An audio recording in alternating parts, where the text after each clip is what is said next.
Hey, John Crestani here, tech entrepreneur, sales and marketing expert. I'm gonna be going over how you close a deal in sales. So really important thing, this is where the money, right? This is where the big money comes in if you close deals. And I'm gonna be going over exactly how to do this using the BANT framework, B-A-N-T, buyer, authority, need, time frame. And I'm also gonna go over a few different closes, such as the takeaway, as well as one of my best kept secrets, one of my best methods for doing sales and a framework so that the person can't say anything but yes if they've reached the end of your sales pitch. This is a pretty exciting presentation. Done a lot of sales in my time. I'm looking forward to helping you close more deals, make more money. Let's get into this video. Hey, John Crestani here, online marketer, tech entrepreneur. And my first job was actually doing sales. I was working in a boiler room with mostly guys. Our quota was minimum 100 calls a day. So every day I was pumping out 150 calls a day, right? I'm an overachiever. Don't be lazy, you millennials. And tell me if I call you out. If you're watching this video on your phone, portrait style, and you're sitting there scrolling through the comments, type in I got you. If I got you, flip the phone to landscape mode. Give it your full focus if you really want to learn this information the most. Type in I got you if you got you, and then flip it back to landscape mode. Let's get into this. So first off, buyer. Okay, this is the BANT framework once again, and you can search this online, BANT. But what BANT is: buyer, authority, need, time frame. Why is this important?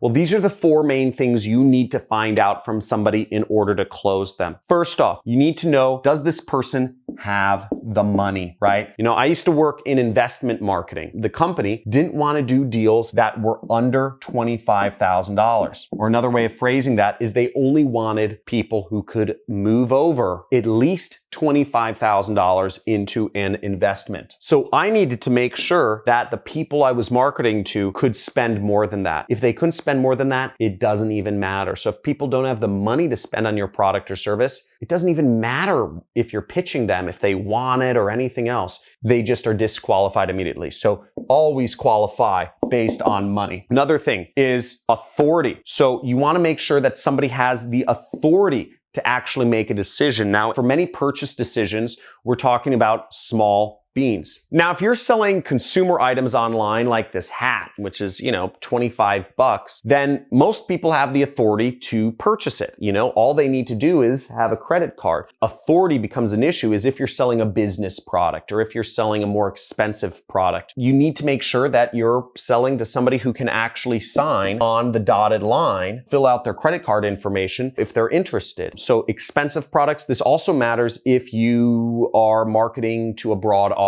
So for instance, if I'm marketing to people on YouTube, many of the people that are viewing my videos are under the age of 18. So they can't buy anything. Most of them don't have credit cards. If you are under the age of 18, let me know if you have a credit card in the comments. Type in, your age and yes, if you have a credit card, or your age and no. If you don't have a credit card, I'd be interested in knowing how many people under 18 have credit cards. But that's a real thing. Do you have the authority to buy? Next item is the need. Does the person actually need the product you are selling? Do they need it? Do they want it? They don't have any desire for whatever you're selling somebody. If you're in sales, oftentimes maybe you're talking to a gatekeeper type of person, right? First off, a gatekeeper doesn't have authority to make a buying decision. Maybe you're talking to some sort of employee. Maybe they're just wasting time. Maybe they're just talking to you to waste time on the job, and they don't actually care about purchasing your product or solution that you offer. So you always make sure that they have the need, the want, the desire to use your product.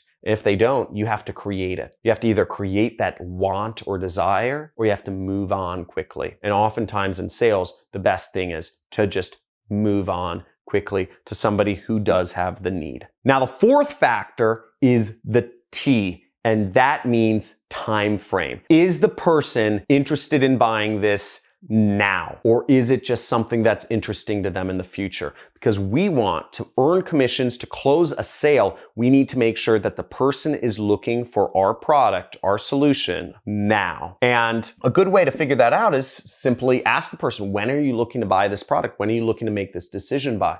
If this is something that the person is saying, I'm really interested, I'm totally willing to buy your product, but it's just not the right time. You know, I'm going to do it by the end of the year. I'm going to do it a month from now. Either you haven't done your job of creating enough desire for that, that, or you haven't shown them why they need it now. Now, once you've qualified people on all of these things, they are a buyer, check. They have the authority to buy, check. They have the need, want, or desire, check. And they're willing to do it in a reasonable time frame. You are ready to go. Now, if the person still doesn't buy, there's a bunch of different closing techniques. You can Google it. You can Google the term closes, right? Sales closes. But I'm going to only go over one sales close right here, which I believe is the most effective and the least scammy of them all. And it's just the takeaway. I don't like pressure tactics, but the point being, if somebody wants your product, you can just say, okay, maybe it's not a good fit for you. You aren't interested in doing this in the next month. I'm going to work with your competitor or something like that. Just take it away. Say, okay, sir, I'll let you figure it out. I found just when I was doing sales, because I do marketing, I focus on marketing, I still do like business development and other sort of relationships. I'll just take away. What I love about takeaways is it usually sorts the wheat from the chaff. It gets rid of the people who aren't actually interested in the product or who would be bad customers, but the people who are interested in being customers, it attracts them to you because they realize you are a figure of an abundance mindset. You don't need their business. And showing a customer that you don't need their business, that you run a fine business just on your own, it actually makes them more attracted to you. So that's a great method. And the other sort of secret tactic that I'm going to go over that has helped me just do sales amazingly well, I call it the box. And the box is when you're doing sales is making sure you answer every single question and concern that the customer can possibly have before they even bring it up. So if the customer has anything other to say to you than, yes, it's a deal, they seem stupid because they've already answered every single question that they could possibly ask. Now, how do we create a box where literally every single reason that a customer can think of is addressed? And the way we do that is we simply address every single objection that the customer can think of. Now, what are reasons why customers don't buy a product or service? Well, we might have, time's not right. We might have customers saying it's too expensive. Down here, we might have another objection that it takes too much time. And what's another objection why people might not buy a typical product or service? They might say they don't trust you. They don't know you well enough yet. So all of these objections, and there could be many more objections in buying a product or a service, but these are sort of broad objections that apply to anything somebody might purchase. You can find ways to address every single one of these objections if you've worked in an industry long enough. They don't trust you. How would you address that objection? Well, you can address that objection by a number of different things. You can block that objection off. You're building a little wall to block that objection off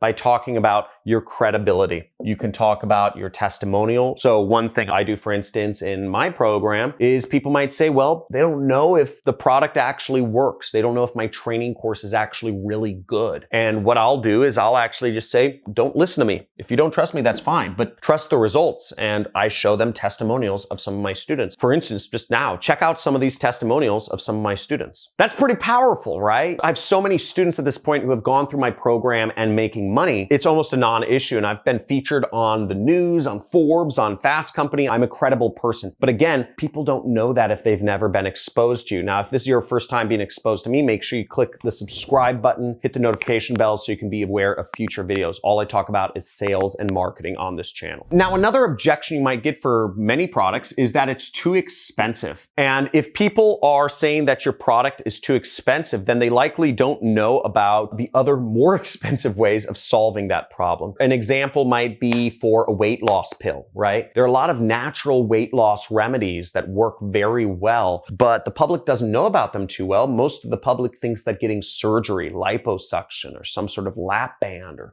some sort of thing like that, which is very expensive, hundreds or thousands of dollars, is a better solution. You can combat this by giving people evidence that your product is actually very cheap. So just say, hey, my product may cost $100, but if you were to get liposuction surgery, that costs $10,000. Or you could say, my product costs $100, but if you were to actually go to a gym and hire a personal trainer, you're gonna be spending $200 a month, which is thousands of dollars a year. So you give people comparisons and you say, instead of spending $200 a month, just spend $100 with my company. You need to give people reasons to show them, to combat whatever their objections are. Too expensive? Give people examples of why your product's not expensive. Compare it to the competition, compare it to other solutions that are more expensive to show people. So as you see, we're starting to build a box here. Now let's go on. So we could talk about the timing's not right. You know, whatever product or service you're selling, you can give evidence for why the timing is right. And if people think it takes too much time to use your product or service,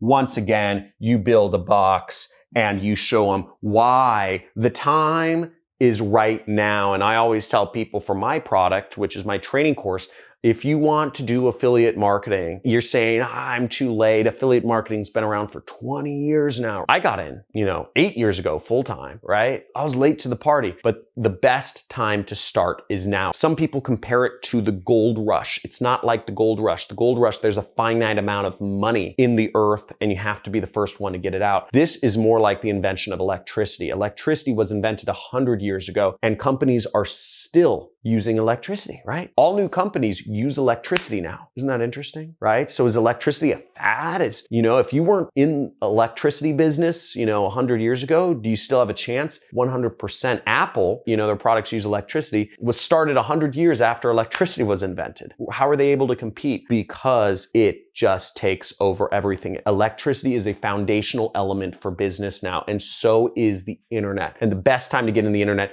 is right now, today. It's only going up. It's only going to get harder. You have so many advantages right now. So get started with affiliate marketing. Subscribe to this channel. Join these communities. If you're ready, type in "I'm ready" in the comments below and join our community. We have a Discord channel now, so you can chat with other people. We have a subreddit and we have a Facebook group because I get about 2 million messages every single day from people asking me to mentor them or help them or hold their hand and hug them and tell them they're a beautiful little snowflake of a human being. And you know what? I can't respond to 2 million people every day. So that's why we created communities where we can all help each other learn and grow. Watch my videos, subscribe to my channel, and talk to you soon.